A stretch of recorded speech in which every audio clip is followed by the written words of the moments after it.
అలానే శేషరావు. ఆంధ్రప్రదేశ్ మాజీ ముఖ్యమంత్రి పులివెందుల ఎమ్మెల్యే జగన్మోహన్ రెడ్డి గారు ఏది చేసినా కానీ హై ఎండ్లో చేస్తూ ఉంటారు. అది దాదాపుగా అర్థం చేసుకునేటప్పటికి చాలా టైం పడుతుంది. అందుకే జగన్మోహన్ రెడ్డి గారు మద్య నిషేధం అంటే 2019లో నమ్మారు ఆంధ్రప్రదేశ్ ప్రజలు. ఆ తర్వాత అధికారంలోకి వచ్చిన తర్వాత మద్య నిషేధాన్ని ఏ రూపంలో తీసుకెళ్లారు అనేది అందరికీ తెలుసు. ప్రభుత్వమే మద్యం దుకాణాలు నడిపింది, ప్రభుత్వమే తయారు చేసింది, ప్రభుత్వమే సరఫరా చేసింది. పైగా ప్రపంచం మొత్తం, భారతదేశం మొత్తం డిజిటల్ మోడ్లోకి వెళ్తుంటే పేమెంట్స్ విషయంలో ఆంధ్రప్రదేశ్లో మాత్రం 2019 నుంచి 2024 వరకు జగన్మోహన్ రెడ్డి గారు కేవలం క్యాష్ అండ్ క్యారీ ఈ పద్ధతిని అనుసరించారు. క్యాష్ అండ్ క్యారీ పద్ధతిని అనిపించి ఆ క్యాష్ని ఎక్కడి నుంచి ఎక్కడికి పంపించారనేది ఇప్పుడు ఆంధ్రప్రదేశ్ ప్రభుత్వం, కూటమి ప్రభుత్వం తెలుసుకోలేని పరిస్థితిలో ఉంది. ఎంక్వైరీ ఇంకా నడుస్తుంది, అంతులేని కథ మాదిరిగా నడుస్తుంది. అది బంగారు షాపులకి, బులియన్ మార్కెట్లు నిర్వాహకుల దగ్గరికి, విదేశాల్లో దక్షిణాఫ్రికాలో మైనింగ్కి, కొలంబియాలో దుకాణాల నిర్వహణకి, టాంజానియాలో రకరకాల బిజినెస్లు చేసుకోవడానికి ఏ విధంగా తరలించారు అనేది ఇప్పటికి కూడా స్పష్టత రావట్లా. అంటే అర్థం కాని రీతిలో స్కామ్స్ ఉంటాయన్నమాట. ఈ లిక్కర్ స్కామ్, అసలు లిక్కర్ స్కామ్ని ఈ విధంగా చెయ్యొచ్చు అని చెప్పి దాదాపు ఎవరికి తెలియదు. మద్య నిషేధం అని చెప్పినటువంటి జగన్మోహన్ రెడ్డి గారి ప్రభుత్వ హయాంలో ఆంధ్రప్రదేశ్లో లిక్కర్ స్కామ్ ఏ పాయింట్ దగ్గర నుంచి ఏ పాయింట్ వరకు వెళ్ళిందో కూడా స్పష్టత రానటువంటి పరిస్థితి ఇవాళ కూడా విచారణ అధికారులకి. ఆ మధ్య నాకు అమెరికాకు సంబంధించిన డాక్టర్ లోకేష్ ఉయ్యూరు ఆయన ఒక ఇంటర్వ్యూ ఇచ్చారు. ఆ ఇంటర్వ్యూలో ఆయన ఎప్పుడో చెప్పారు, 2 years బ్యాకే 26 దేశాల్లో జగన్మోహన్ రెడ్డి గారికి సంబంధించినటువంటి లావాదేవీలు ఉన్నాయి, వీటిని కనుక్కోవడం దాదాపుగా ఎవరి వల్ల కాదు, తన దగ్గర ఆధారాలు ఉన్నాయని చెప్పి అప్పుడు ఆయన నాకు ఇచ్చిన ఇంటర్వ్యూలో చెప్పారు. నేను నమ్మలేదు. కానీ ఆయన ఆ రోజు చెప్పింది ఇప్పుడు లిక్కర్ స్కామ్ రూపంలో జరుగుతున్నటువంటి పరిణామాలను గమనిస్తే నిజమేనేమో అనేటువంటి అనుమానం కలుగుతుంది. సో ఇప్పుడు టాంజానియాలో, దక్షిణాఫ్రికాలో, కొలంబియా, ఇంకా ఎక్కడెక్కడ ఏ దేశాల్లో, జాంబియా, ఇలాంటి దేశాలకి ఆల్మోస్ట్ విస్తరింపజేశారు. ఇదంతా కూడా హై లెవెల్ మోడ్లో ఉంటుందన్నమాట.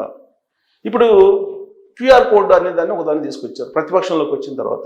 ప్రతిపక్షం కూడా కాదు, 11 మంది ఎమ్మెల్యేలతో వైఎస్ఆర్ కాంగ్రెస్ పార్టీ ఉంది. ఈ వైఎస్ఆర్ కాంగ్రెస్ పార్టీ ఇప్పుడు ఏం చేస్తుందనంటే చంద్రబాబు నాయుడు గారు ఏడాది పాలన మీద క్యూఆర్ కోడ్ ఉద్యమాన్ని చేపట్టారు. ఈ క్యూఆర్ కోడ్ ఉద్యమం ఏంటి? ప్రతి ఇంటికి వెళ్ళి మీకు చంద్రబాబు నాయుడు గారు ఎంత ఇస్తామన్నారు, ఎంత ఇచ్చారు, ఈ ఏడాది కాలంలో మీరు ఎంత నష్టపోయారు అనేది లెక్క వేసి దాన్ని క్యూఆర్ కోడ్ తోటి స్కాన్ చేస్తారంట. అసలు క్యూఆర్ కోడ్ తోటి స్కాన్ తీస్తే ఏమవుతుంది అనేది ఇవాళ సైబర్ నేరగాలని, సైబర్కి సంబంధించినటువంటి నిపుణులను అడిగితే చెప్తారు. యాక్చువల్గా మన ఫోన్కి ఏదైనా లింక్ వస్తే దాన్ని ఓపెన్ చేస్తేనే అకౌంట్లో డబ్బులు మాయమైపోతున్నాయి. అలాంటిది మీ మొబైల్ తోటి మీ క్యూఆర్ కోడ్ని స్కాన్ చేస్తే మీ మొబైల్ తోటి ఆ క్యూఆర్ కోడ్ని స్కాన్ చేస్తే ఆ క్యూఆర్ కోడ్ని ఎక్కడి నుంచి ఎక్కడికి కనెక్ట్ చేసి ఉంటారో తెలియదు. సైబర్ నిపుణులను అడిగితే ఇది చాలా డేంజర్ అంటున్నారు. మీ అకౌంట్లో డబ్బులు ఎప్పుడైనా ఏమైనా కావచ్చు అనేటువంటి అనుమానం వ్యక్తం చేస్తున్నారు. ఎందుకనంటే ఇవాళ మన డేటా మొత్తం చైనా దగ్గర లేదంటే ఇతరత్ర ప్రైవేట్ కంపెనీల దగ్గర ఉండిపోయింది. ఈ మధ్య కాలంలో దాదాపు 16 బిలియన్ల ప్రజలకు సంబంధించినటువంటి డేటాని తస్కరించారనేటువంటి న్యూస్ కూడా వస్తుంది.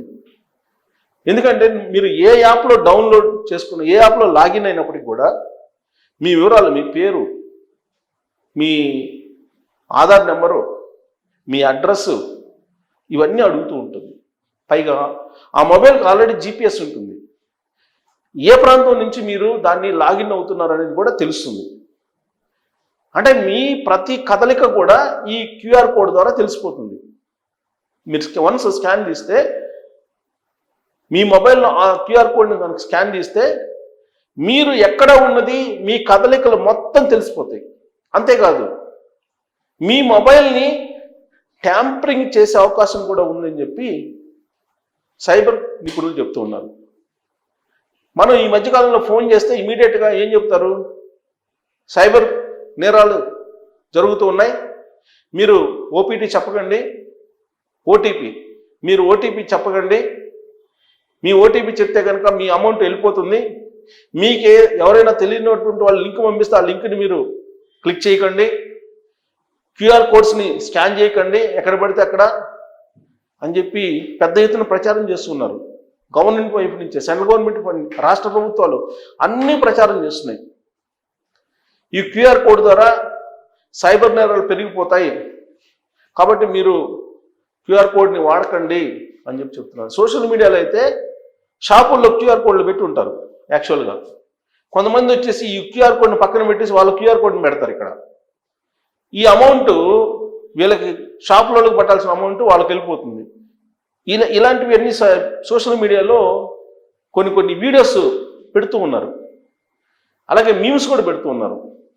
జాగ్రత్తలు చెప్తున్నారు. సైబర్ దాడులు, సైబర్ నేరాలు ఎలా పెరిగిపోతున్నాయి, వాటి నుంచి మీరు ఎలా బయటపడాలి అని. ఈ మధ్యకాలంలో డిజిటల్ అరెస్ట్, ఈ డిజిటల్ అరెస్ట్ అనేది పెద్ద ఎత్తున అనేక మందిని ముంచేసింది. ఈ డిజిటల్ అరెస్ట్ ఏంటి? మీకు వీడియో కాల్ చేస్తారు. వీడియో కాల్ చేసి మిమ్మల్ని లైన్లోకి తీసుకొని మీ అకౌంట్స్ని క్లోజ్ చేసేస్తారు, మీ అకౌంట్లో ఉన్న డబ్బులు లాగేస్తారు. అంటే ఏలా వెరీ సింపుల్. వన్స్ మీరు క్యూఆర్ కోడ్ తోటి మీరు స్కాన్ తీస్తే మీ డేటా మొత్తం వాళ్ళకి వెళ్ళిపోతుంది. సో మొత్తం మీద ఇప్పుడు జగన్మోహన్ రెడ్డి గారు క్యూఆర్ కోడ్ ఉద్యమాన్ని తీసుకున్నారు. ఈ క్యూఆర్ కోడ్ ఉద్యమం చంద్రబాబు నాయుడు గారి మీద చేయటం అని చెబుతున్నారు. ఏడాది పాలనకు వ్యతిరేకంగా చేస్తున్నటువంటి ఉద్యమం అని చెప్తున్నారు. పైకి లోపల ఏం జరుగుతుందో ఎవరికి తెలియదు. వైఎస్ఆర్ కాంగ్రెస్ పార్టీ వాళ్ళు అయినప్పటికీ కూడా ఇప్పుడు పల్నాడులో సింగయ్య జగన్మోహన్ రెడ్డి కాన్వాయ్లో చనిపోయారు. కాన్వాయ్ కింద పడి మా కార్యకర్త మా కారు కింద పడ్డారు, మీకెందుకు బాధ అనే యాంగిల్లో కొంతమంది వైఎస్ఆర్ కాంగ్రెస్ పార్టీ వాళ్ళు ప్రశ్నిస్తున్నారు. అలాగే ఇప్పుడు క్యూఆర్ కోడ్ సందర్భంగా మా కార్యకర్తలకు సంబంధించిన ఫోన్ తోటి క్యూఆర్ కోడ్ స్కాన్ తీసుకుంటున్నాం, మీకేంటి బాధ అనొచ్చు. ఖచ్చితంగా ఈ క్యూఆర్ కోడ్ల స్కానింగ్ అనేది రాబోయేటువంటి రోజుల్లో ఒక పెద్ద స్కామ్ లాగా బయటపడే అవకాశం ఉందని చెప్పి సైబర్ నిపుణులు చెప్తూ ఉన్నారు. మొత్తం డేటా మీది, కంప్లీట్ డేటా జగన్మోహన్ రెడ్డి గారి ఖాతాలోకి వెళ్ళిపోయే అవకాశం ఉంది. కాబట్టి మీరు భవిష్యత్తులో మీ కదలికలన్నీ జగన్మోహన్ రెడ్డి గారికి సంబంధించి తాడేపల్లిలో అరెస్ట్ అయ్యే అవకాశాలు ఉన్నాయని చెప్పి సైబర్ నిపుణులు బల్లగుద్ది చెప్తున్నారు కొంతమంది. ఇదంతా ఎందుకు చెప్తున్నారంటే ఆల్రెడీ జగన్మోహన్ రెడ్డి గారు 2019 నుంచి 2024 వరకు అధికారంలో ఉన్నప్పుడు తిరుమల తిరుపతి దేవస్థానానికి సంబంధించినటువంటి అమౌంట్స్ విషయంలో అక్కడ గదులు బుక్ చేసుకున్న దాదాపుగా అక్కడ క్యూఆర్ కోడ్స్ని పెట్టారు. ఆ అమౌంట్ చాలా మందికి రాలేదని అప్పట్లో చాలా మందికి వినిపించారు. ఎక్కడ పోతుందా అని అంటే, ఎక్కడ పోతుందో సార్, తాడేపల్లికి పోతుందని చెప్పి కొంతమంది ఇలా రకరకాలుగా మాట్లాడేవాళ్ళు. అలాగే శ్రీవాణి ట్రస్ట్కి సంబంధించినటువంటి అమౌంట్ కూడా జస్ట్ ఈ క్యూఆర్ కోడ్లు వీటి ద్వారానే స్కానింగ్ చేయటం ద్వారానే ఈ మిస్లీడ్ చేశారు అనేటువంటిది అప్పట్లో వినిపించినటువంటి విమర్శలు, ఆరోపణలు కూడా. సో ఇప్పుడు ఆంధ్రప్రదేశ్లో ఉండేటువంటి కొన్ని లక్షల మందికి సంబంధించినటువంటి మొబైల్స్ క్యూఆర్ కోడ్స్ స్కాన్ చేస్తున్నారంటే దీని వెనుక ఏదో ఒక పెద్ద సైబర్ సంబంధించినటువంటి కుంభకోణం ఉంది అని చెప్పి అనుమానించేటువంటి వాళ్ళు లేకపోలేదు. మరి దీని వెనుక అసలు ఏం జరుగుతుంది? కేవలం కార్యకర్తల డేటా లేదంటే ప్రజల డేటా తీసుకునే ప్రయత్నమేనా, లేదంటే బియాండ్ దట్ ఏదైనా జరిగే అవకాశం ఉందా అనే దాని మీద మీరు కామెంట్ చేయొచ్చు. Thank you.